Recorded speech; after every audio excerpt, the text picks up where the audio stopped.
the state of the Trump base is so dilapidated and collapsing that even someone like Alex Jones, who was the biggest supporter of Trump for a very long time. Are you sending those to? There we go. Even he is admitting he can't support it anymore. And this isn't actually the video that I'm going to show you, but this was his vibe about the state of things right now. We're going to beat these people. I'm not trying to be dramatic here, but it's been a hard fight. These people hate our children. Well, Trump does. That's fair, but that's not who he was talking about there. Now he does this sort of therapy session with white nationalist Nick Fuentes. So both of these people became famous, well, except for Alex, I guess, but both of them were very famous for supporting Trump. And now both of them can't hold on to that support anymore. And watch, it gets pretty emotional.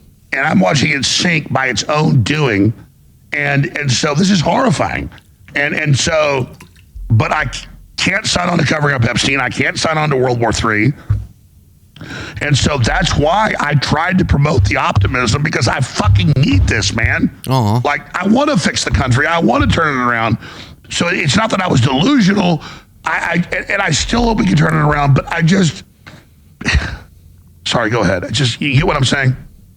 I get it. And listen, like I said, I don't think that everybody that supported Trump was being dismissive about these concerns. I get it. You know, we all wanted to believe. I was 18 years old when Trump ran in 2016.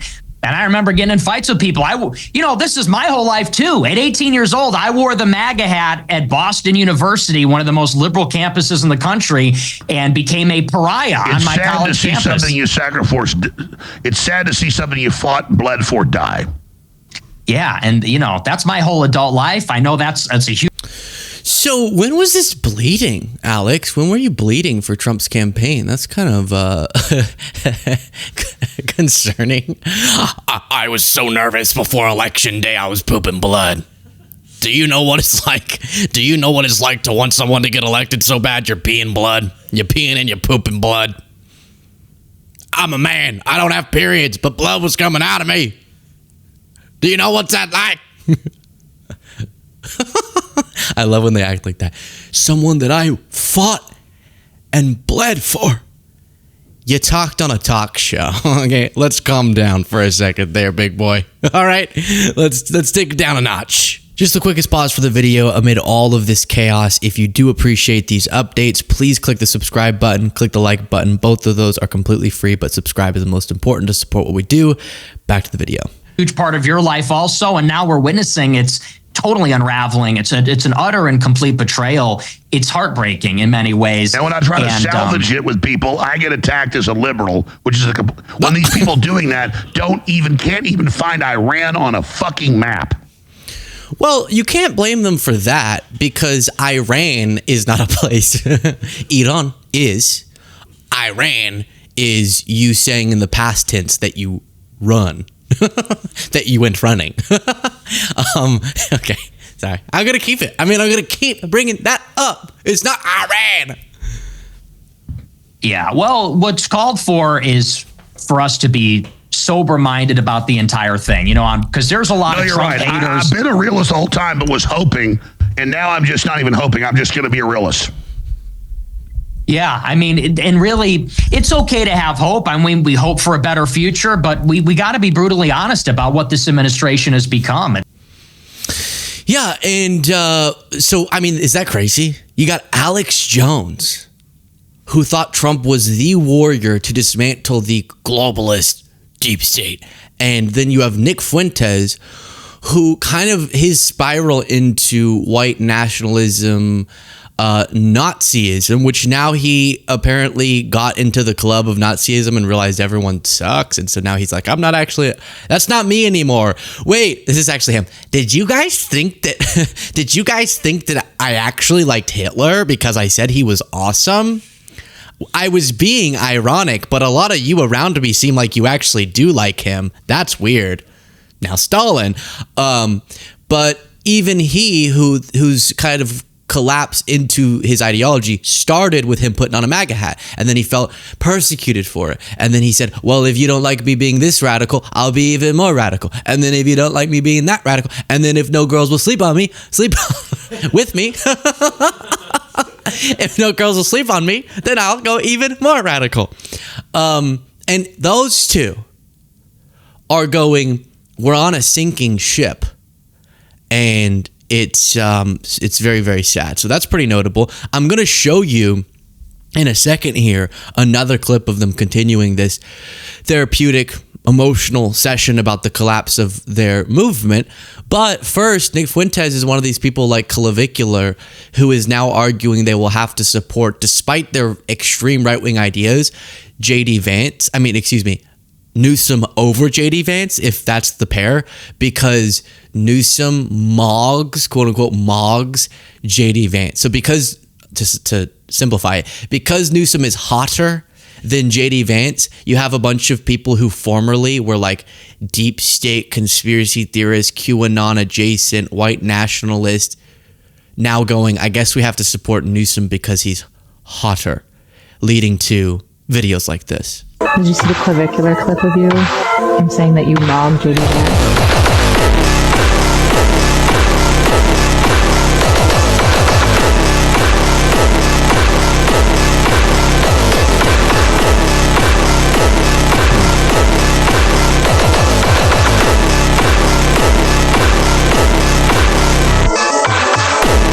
So podcast listeners, that was comparing the physique and face of Gavin Newsom, governor of California, to JD Vance, the vice president, including an AI altered JD Vance face. So it's not even liberals making a lot of those edits. It's like groypers, right-wing extremists who just think that how, I guess, like aroused they get when they see Gavin Newsom is the determining factor for them. That's how in disarray this movement is now people are going, you know what? We failed at making this some extreme MAGA movement. So now we give up and we'll just make pro Newsom edits. Like, that's a crazy place. That wasn't on my bingo card of how this MAGA movement would collapse. Here's more. Like, I can ignore some stuff and hold my nose with Trump, but quickly, by the hour, I morally cannot be part of this. You're already there saying vote Democrat. I get you're saying that as a carrot and the stick, but what the hell's going on here? I think you have to. I think you have to vote Democrat in 26, and I'll tell you why.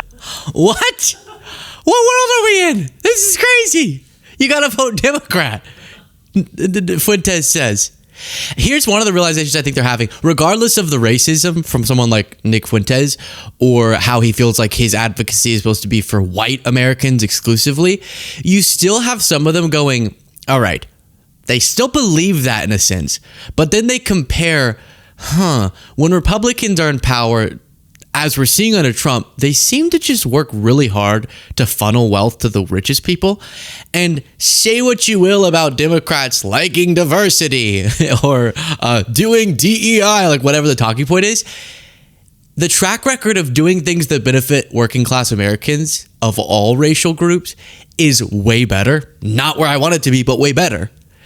And so then if you're a Fuentes and you go, if I'm trying to do like a white working class advocacy and I leverage a lot of racism to do that, where do I go when one of the parties is more racist, but the other party is more pro-working class?